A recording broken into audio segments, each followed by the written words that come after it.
Hello everyone, welcome back. कैसे हैं आप लोग? आशा करते हैं आप लोग बहुत अच्छे होंगे। डियर स्टूडेंट्स, आज का ये लेक्चर हमारे दंगल रिवीजन सीरीज का सेकेंड लेक्चर होने वाला है। डियर स्टूडेंट्स, इसके पहले हम दंगल रिवीजन सीरीज का एक लेक्चर आपको प्रोवाइड करा चुके हैं। आई होप आप लोगों ने उस लेक्चर को जरूर से जरूर देखा होगा। डियर स्टूडेंट, प्रीवियस लेक्चर में हमने समांतर श्रेणी और गुणोत्तर श्रेणी, जिसको हम लोग एपी और जीपी शार्ट में बोलते हैं, के सभी महत्वपूर्ण क्वेश्चन डिस्कस किए थे। आई होप आप लोगों ने उसको जरूर से जरूर समझा होगा और अपने नोट्स में नोट कर लिया होगा। डियर स्टूडेंट्स, आज के इस लेक्चर में हम रिवीजन करने वाले हैं सारणिक साथ ही साथ द्विपद प्रमेय के।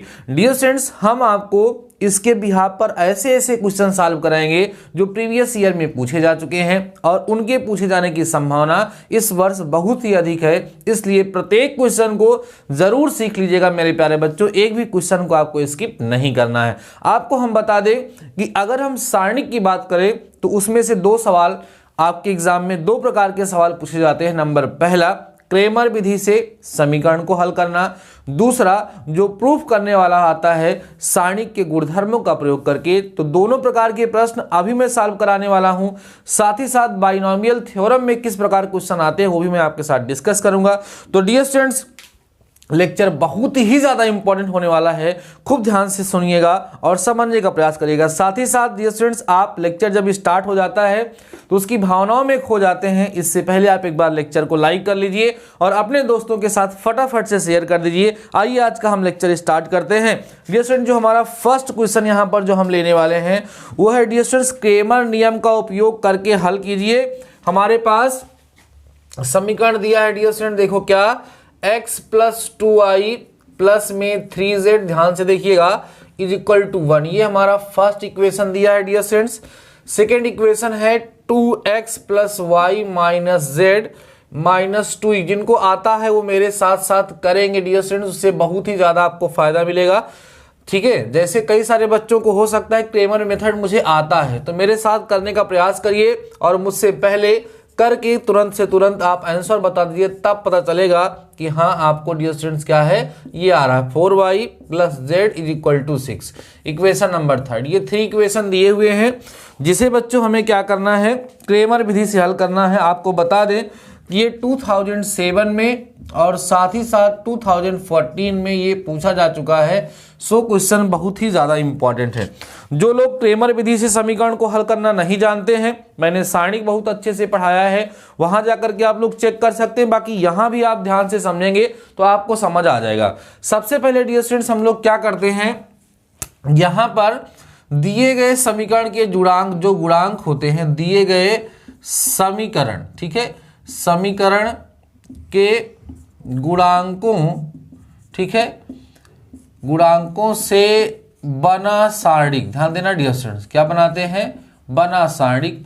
जो सारणिक डिटरमिनेंट हम लोग बनाते हैं उसको हम लोग डियर स्टूडेंट्स यहाँ डी से दिखाते हैं। और इसमें जो गुणांक है देखो, ये 1, 2 और 3, और उसके बाद ये देखिए 2 और y का गुणांक यहाँ 1 है, यहाँ कितना है बच्चों, 4 है। यहाँ z की बात करें तो 3 है, -1 है और क्या है, 1 है। इस तरीके से एक गुणांक सारणिक हम लोग बना लेते हैं। ठीक है, इसके बाद हम लोग क्या करते हैं, इसकी वैल्यू को डियर स्टूडेंट्स फाइंड करते हैं। समझिएगा ध्यान से प्रोसेस। और इसी बिहाफ पर एक क्वेश्चन भी मैं आपको अभी प्रोवाइड कराऊंगा जिसको आपको कंप्लीट करके मुझे कमेंट सेक्शन में आकर के बताना होगा। बहुत ही इंपॉर्टेंट क्वेश्चन है, हर बार एग्जाम में आता है। तो डियर स्टूडेंट्स, आइए इसका एक्सपेंशन करिए। पहली पंक्ति के सापेक्ष 1 लिखेंगे, जिस पंक्ति जिस तरह में इसको छोड़ते हैं इसको इससे छोड़ दोगे तो 1 1 कम 1, और यहाँ पे 4 1 कम 4 माइनस में, लेकिन माइनस एक और होता है, तो बच्चों यहाँ पे कितना हो जाएगा, +4 आपका हो जाएगा। ठीक है, उसके बाद फिर इसको आप लिखोगे -2, तो ये और ये छूटेगा, 2 1 कम 2 और 3 1 कम 3, प्लस में कितना हो जाएगा बच्चों, 3 हो जाएगा। फिर इसको लिखा जाएगा प्लस में 3, क्या लिखेंगे, 3 लिखेंगे, तो ये और ये छूटेगा, 2 चौके 8, ठीक है, 8 और 3 1 कम 3, माइनस में कितना हो जाएगा, 3 हो जाएगा। सॉल्व करिएगा, d इक्वल टू 4 1 5, ठीक है, 4 1 5, तो यहाँ 5 आएगा, माइनस 3 2 5 2 10, यहाँ आएगा, 8 में से 3 गया 5, 5 3 में 15, यहाँ आ जाएगा बच्चों। तो फाइनली d इक्वल टू 15 5 20 और -10, तो d इक्वल टू जो आपको मिल जाएगा वो कितना मिल जाएगा, 10 मिल जाएगा। देखो बच्चों, यहाँ मैं d से दिखा रहा हूँ, आपकी बुक में डेल्टा से दिखाया गया, तो r आप इसको डेल्टा से भी दिखा सकते हैं। डेल्टा इक्वल टू कितना आया है, 10 से आया है। ठीक है, d से दिखाओ या डेल्टा से दिखाओ, कोई डाउट नहीं है, आप समझ पा रहे होंगे। अब डियर स्टूडेंट्स, पुनः देखो इसके बाद क्या किया जाता है, अब पुनः यहां लिखा जाता है बच्चों डेल्टा एक्स। डेल्टा एक्स कैसे लिखते हैं, देखो ये जो dx था ना, इसके पहले स्तंभ पे इन अचर गुणांकों को लिख दिया जाता है। तो अचर गुणांक कौन कौन से हैं, 1 है, 2 है और बच्चों कितना है, 6 है, इसको लिख दिए। बाकी दूसरे स्तंभ में वही रहेगा, कितना 2, 1 और 4, उसके बाद 3, -1 और 1। डियर स्टूडेंट ध्यान से समझते चलना क्वेश्चन को, बहुत इंपॉर्टेंट क्वेश्चन आपके साथ डिस्कस कर रहे हैं, कहीं स्किप मत करिएगा, ठीक है। इसकी वैल्यू निकालिए डियर स्टूडेंट, डेल्टा एक्स जब आप निकालोगे तो यह लिखोगे 1 लिखेंगे, ये और ये छोड़ेंगे, 1 1 कम 1 और प्लस में बच्चों 4 1 कम 4 हो जाएगा, ठीक है। कितना हो जाएगा, 4 1 कम 4। ध्यान समझते चलना डियर स्टूडेंट्स, माइनस में 2 लिखेंगे, ये और ये छोड़ेंगे, ठीक है, ये और ये छोड़ेंगे तो 2 और प्लस 6 कम 6 प्लस 6 हो जाएगा। और प्लस बच्चों 3 लिखेंगे तो ये और ये छोड़ेंगे, 4 दूना 8 में से कितना घटाओगे, 6 घटाओगे, ठीक है। समझ में आ रही है बातें, तो करते चलिए। Delta x is equal to बच्चों 4 1 5, यहाँ 5 आ जाएगा और 6 2 8 दूना 16 आ जाएगा और यहाँ पे प्लस में 6 आ जाएगा। समझ आ रही है बातें, तो delta x is equal to 6 5 11 ये हो गया और माइनस में 16 हो गया। तो डेल्टा एक्स इक्वल टू बच्चों आपको कितना मिल जाएगा, -5, ठीक है। यहाँ पर हम लोगों ने क्या किया, डेल्टा या डी की वैल्यू निकाल ली, फिर डी एक्स की वैल्यू हम लोगों ने डियर स्टूडेंट्स यहाँ पर क्या कर लिया, फाइंड कर लिया। अब डेल्टा एक्स को निकालने के बाद डेल्टा वाई निकाला जाता है। ध्यान समझते चलना डियर स्टूडेंट्स, अब क्या निकालोगे, डेल्टा वाई। डेल्टा वाई कैसे निकालते हैं सर, इसके लिए आप यह जो सारणिक लिखा है 1 2 और 3 ऐसे लिखोगे।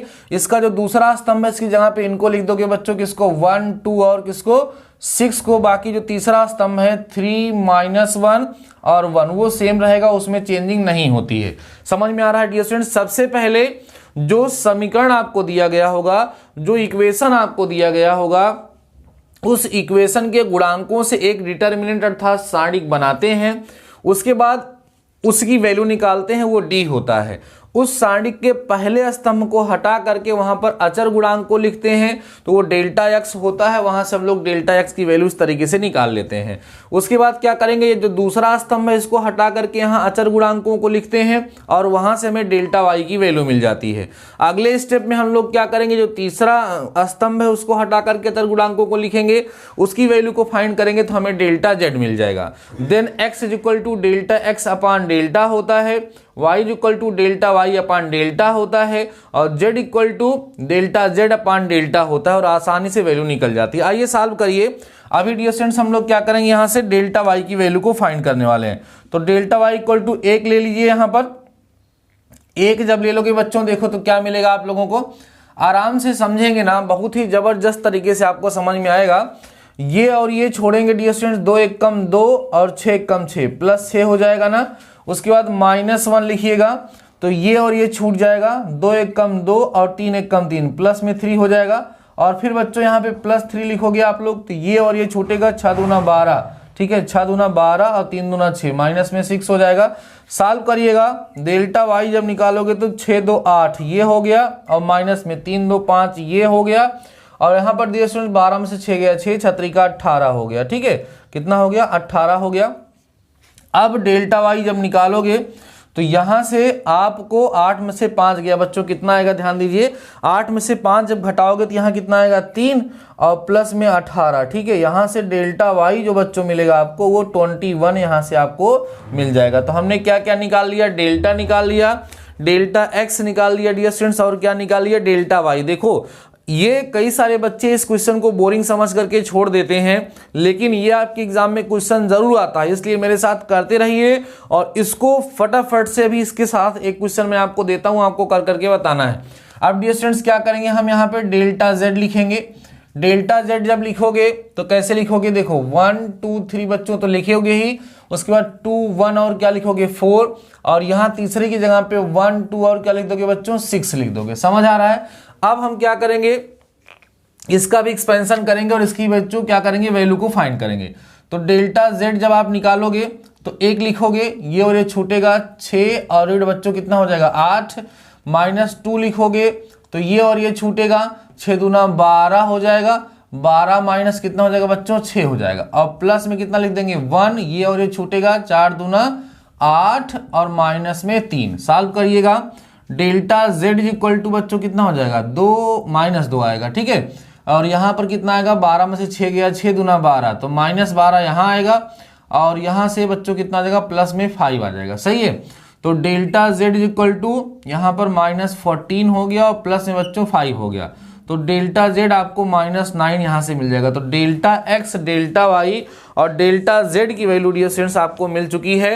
अब हमको क्या निकालना है, एक्स निकालना है। देखिए ध्यान से, अब x बराबर क्या होता है, डेल्टा x अपान में बच्चों डेल्टा, तो x equal to delta x की वैल्यू कितना निकाले हैं आप लोग, देखिए -5 और बच्चों डेल्टा की वैल्यू 10 है, तो यहां से x इक्वल टू आपको -1/2 पहला आंसर मिल जाएगा। समझ आ रही है बातें।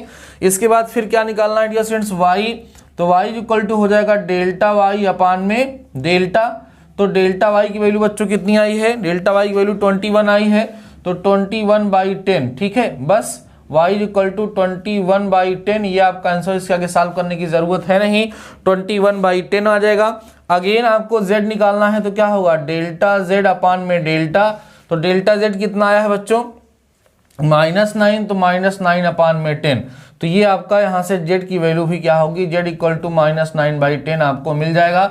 तो फाइनली जो आपका आंसर आया है वो x इक्वल टू -1/2, 21/10 और -9/10 आया है। एक बारी मैं इसका आंसर चेक कर लेता हूँ, इसका आंसर आ कितना रहा है बच्चों, एकदम सेम टू सेम यही आ रहा है जो हम लोगों ने यहाँ पर फाइंड किया है। तो आई होप क्रेमर विधि क्या है आपको पहले से पता रही होगी, लेकिन इस एग्जाम्पल को सॉल्व करने के पश्चात आपके माइंड का कॉन्फिडेंस बढ़ गया होगा और आप और अच्छे से इसको समझ गए होंगे। अब आइए इसको हम नोट कर लीजिएगा डियर स्टूडेंट्स आप लोग, मैं इसको इरेज करता हूं और एक क्रेमर विधि से हल करने के लिए आपको समीकरण देता हूं और इसको आप लोग स्वयं से हल करिए।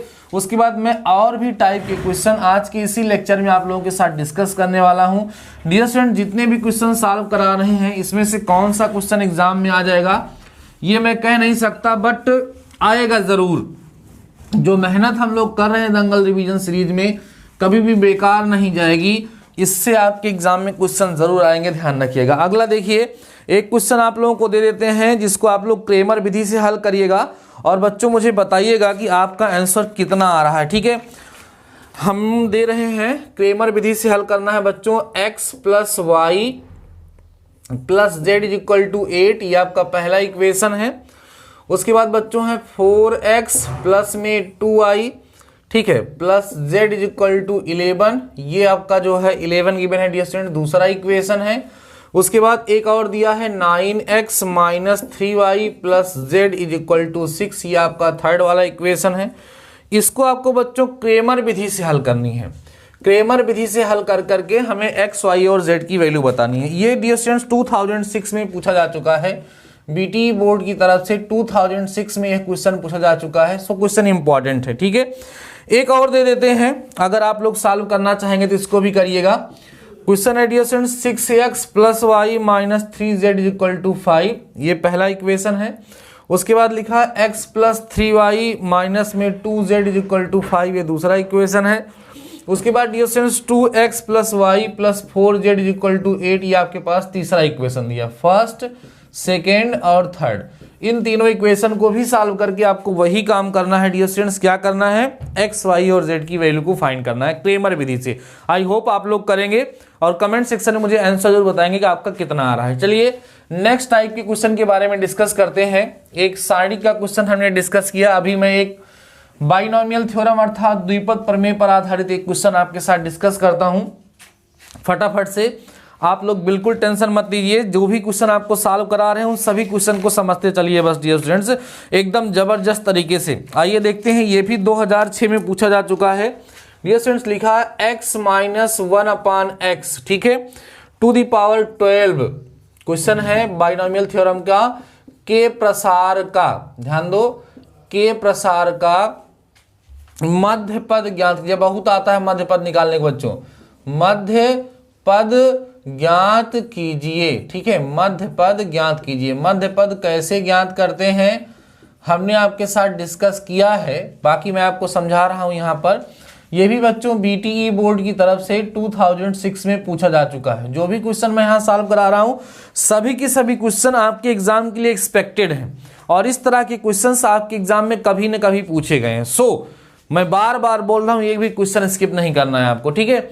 देखो डियर स्टूडेंट्स, आप यहां पर सबसे पहले लिखोगे x माइनस 1/x की पावर 12 के प्रसार में, ध्यान देना, के प्रसार में पदों की संख्या, इसके प्रसार में पदों की संख्या कितनी होगी, माने कितने पद आएंगे, पदों की संख्या। अगर हम इसके प्रसार में बच्चों पदों की संख्या निकालें तो n बराबर 12-1, हमेशा एक ज्यादा आता है, तो n बराबर कितना बच्चों, 13 पद।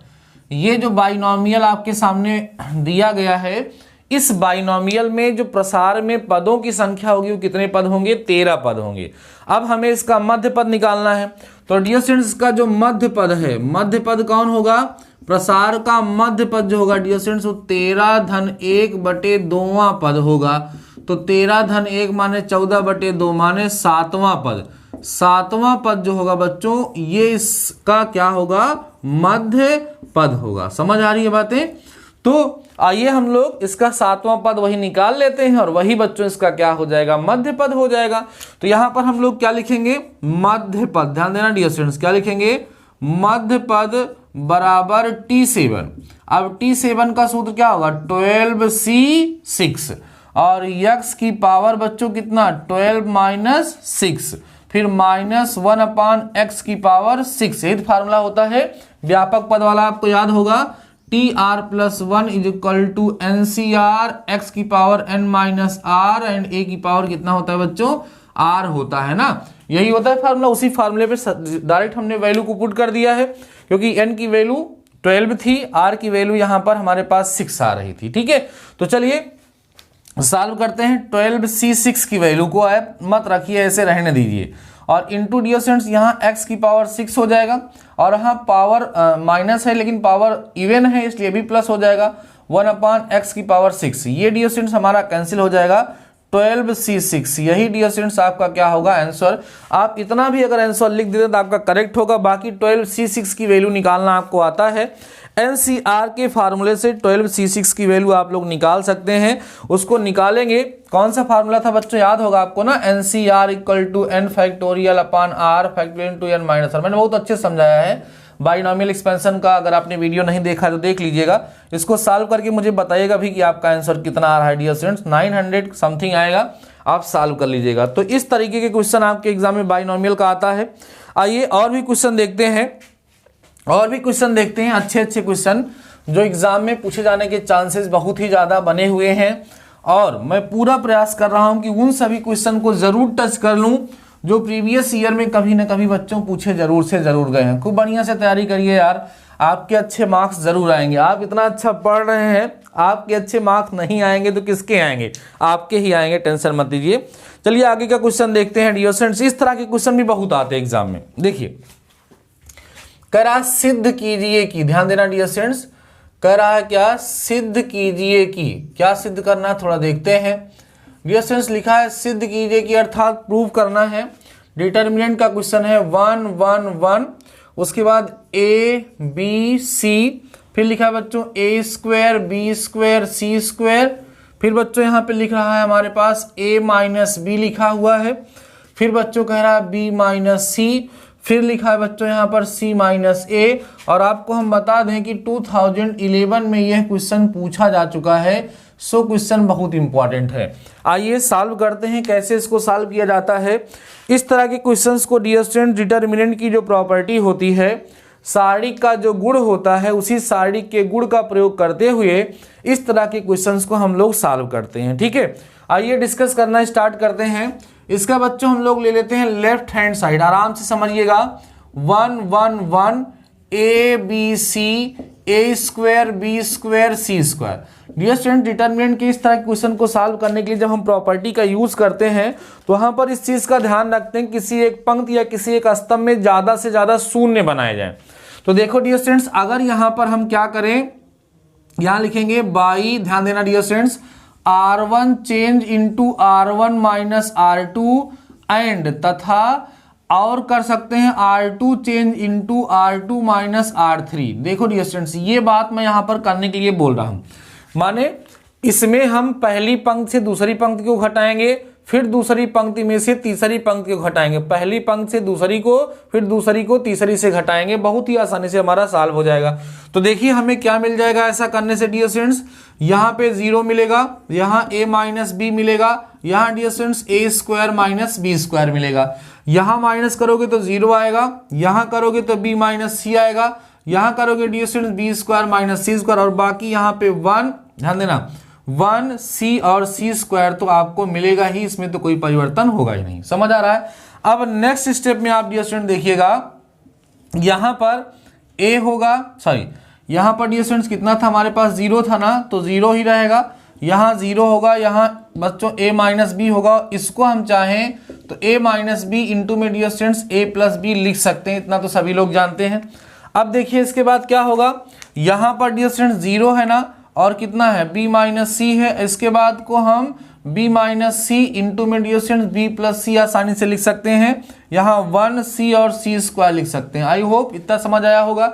अब डियर स्टूडेंट्स आपको पता है कि सारणी में अगर किसी एक पंक्ति या किसी एक स्तंभ में कुछ कॉमन मिल रहा है तो उसको हम लोग आसानी से कॉमन ले सकते हैं। तो यहाँ आप देखेंगे तो पहली पंक्ति में dear students a minus B common है, दूसरी पंक्ति में आपके पास b माइनस सी कॉमन है, तो ले लीजिए। जब पहली पंक्ति में a माइनस बी कॉमन लोगे तो बाहर a माइनस बी आएगा, दूसरी पंक्ति में b माइनस सी कॉमन लोगे तो बाहर b माइनस सी आएगा, और डियर स्टूडेंट्स देखो तो बचेगा कितना, 0 बचेगा, यहाँ 1 बचेगा, यहाँ a प्लस बी बचेगा, यहाँ 0 बचेगा, 1 बचेगा डियर स्टूडेंट्स, और क्या बचेगा यहाँ पर b माइनस सी बचेगा, और b प्लस सी केवल बचेगा, b माइनस सी तो कॉमन हो गया है, 1c और बच्चों कितना बचेगा, c स्क्वायर। देख रहे हैं आप लोग, इतना सिंप्लीफाई हो गया।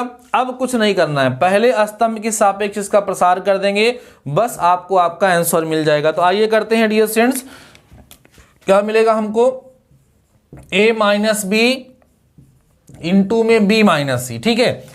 अब इसके सापेक्ष करोगे तो ये और ये छूट जाएगा, इसका तिरछा गुणा होगा बच्चों, तिरछा गुणा होगा तो आपको कितना मिलेगा, देखिए ध्यान से, b प्लस सी और माइनस a प्लस बी आपको यहां से मिलेगा, ठीक है। सॉल्व करते हैं, देखते हैं क्या मिलेगा डियर स्टूडेंट्स, यहाँ a माइनस बी मिलेगा, यहाँ b माइनस सी मिलेगा, यहाँ b plus C minus a minus B मिलेगा। देखो b से b कैंसिल हो गया ना, तो क्या बचा हमारे पास, a माइनस बी बचा, और डियर स्टूडेंट्स b माइनस सी बचा, और c माइनस a बचा। यही आपको लाना था, जो कि किसके इक्वल आ गया, राइट हैंड साइड के इक्वल आ गया डियर स्टूडेंट्स, और यही हमें क्या करना था, प्रूव करना था।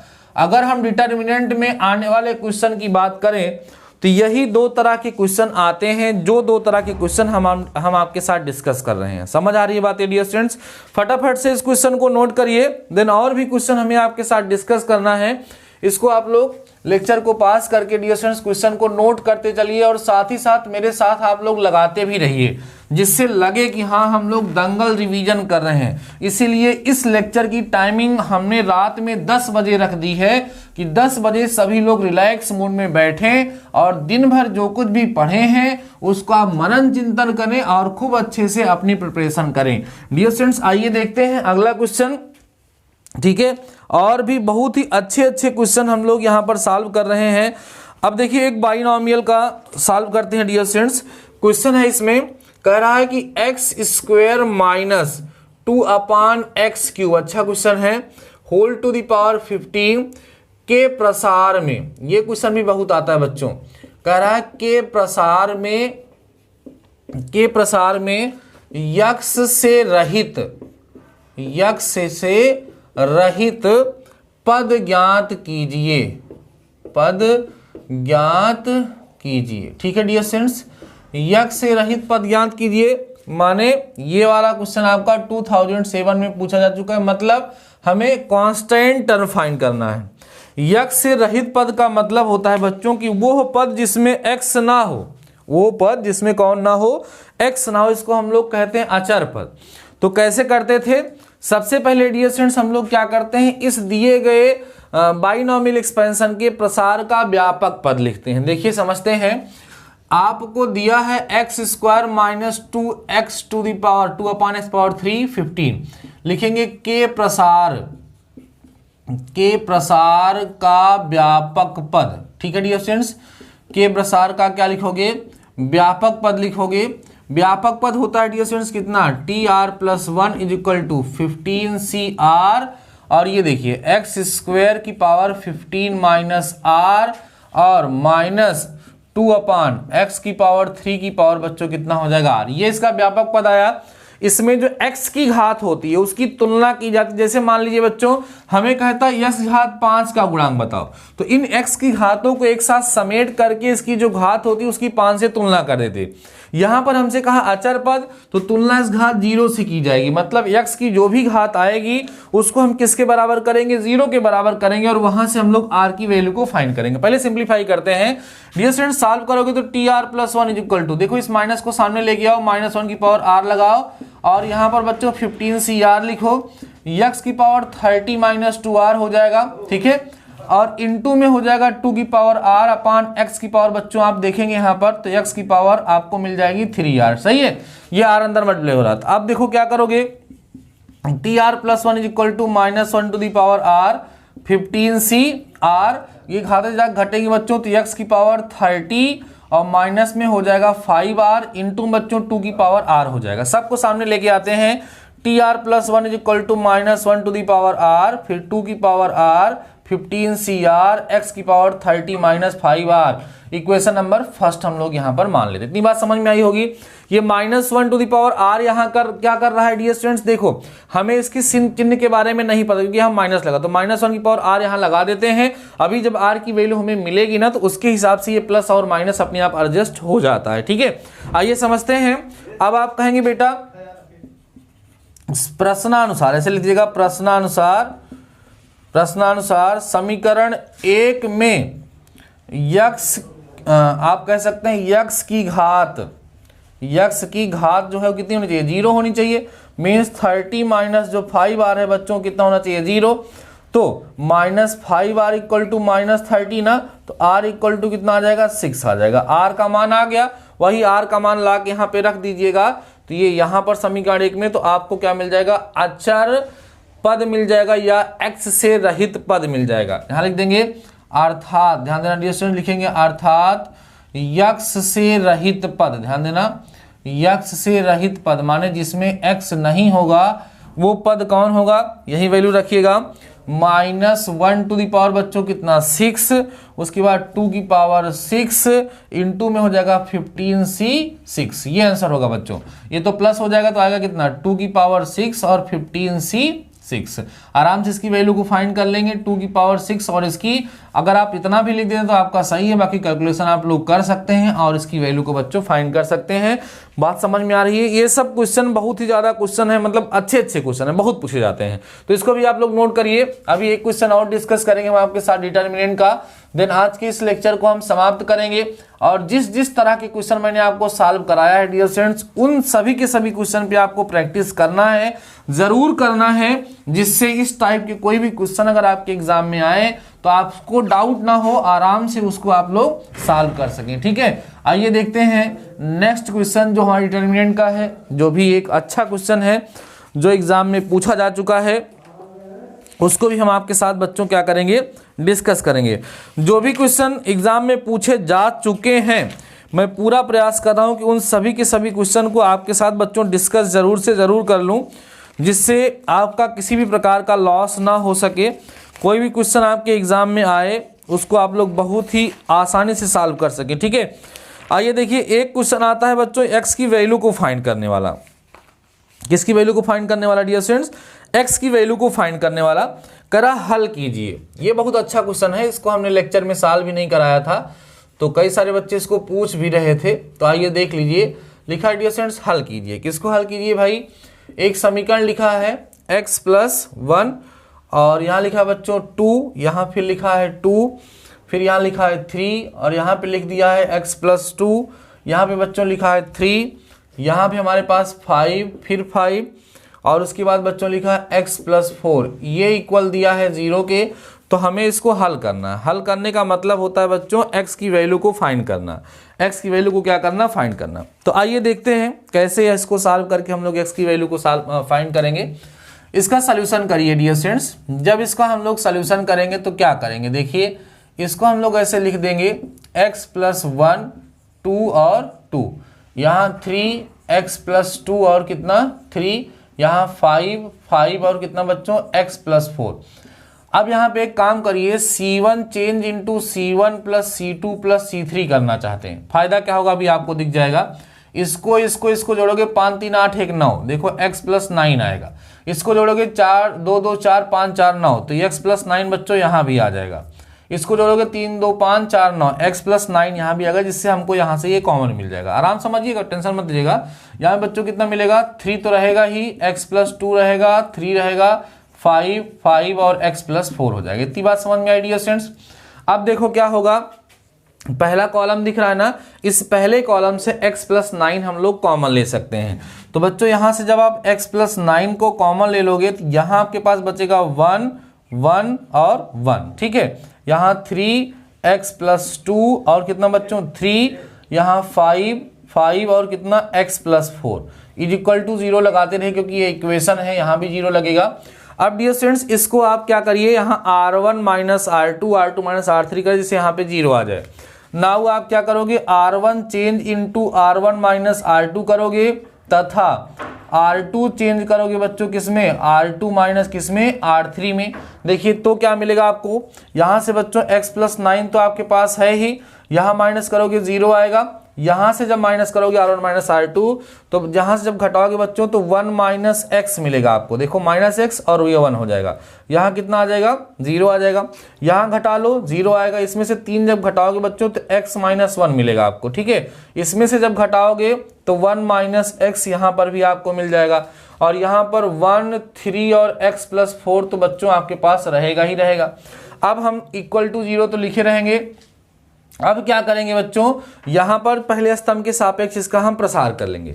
जब प्रसार कर लोगे देखो क्या मिलेगा, यहाँ से आपको मिलेगा x प्लस 9 एक ब्रैकेट में है ही, दूसरे ब्रैकेट में ये और ये छूट जाएगा, छूटेगा, इसका इससे गुणा होगा, मीन्स यहाँ जाएगा 1 माइनस एक्स का होल स्क्वायर माइनस ये इसके साथ गुणा हो जाएगा 0 इंटू बच्चों कितना हो जाएगा, x माइनस 1 हो जाएगा, ठीक है ना।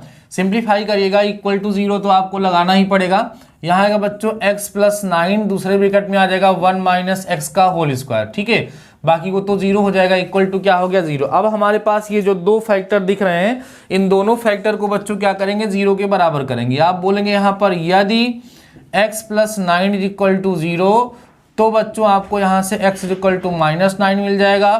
पुनः आप कहोगे यदि 1 माइनस एक्स का होल स्क्वायर इक्वल टू 0, तो 1 minus equal to 0 means x equal to आपको 1 मिल जाएगा।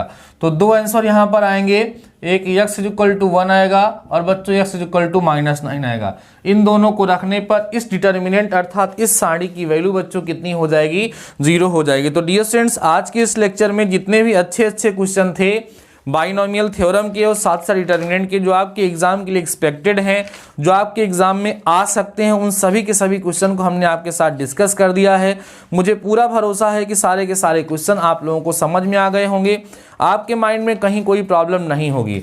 कल के लेक्चर में हम आपकी सेकेंड यूनिट जो है उसका रिवीजन कराएंगे, उसके बिहाफ पे जो भी क्वेश्चन हम आपको सॉल्व कराएंगे, जिसमें आपके मेनली त्रिकोणमिति है, उसको आप लोग पहले एक बार रिवाइज कर लीजिएगा सभी लेक्चर्स को देख करके, जिससे आपको कोई समस्या ना हो। तो ठीक है डियर स्टूडेंट्स, आज के इस लेक्चर में बस इतना ही। तब तक के लिए शानदार रहिए, मस्त रहिए, पढ़ते जरूर रहिए। मिलते हैं नेक्स्ट लेक्चर के साथ, तब तक अपना ख्याल रखिए। All the best.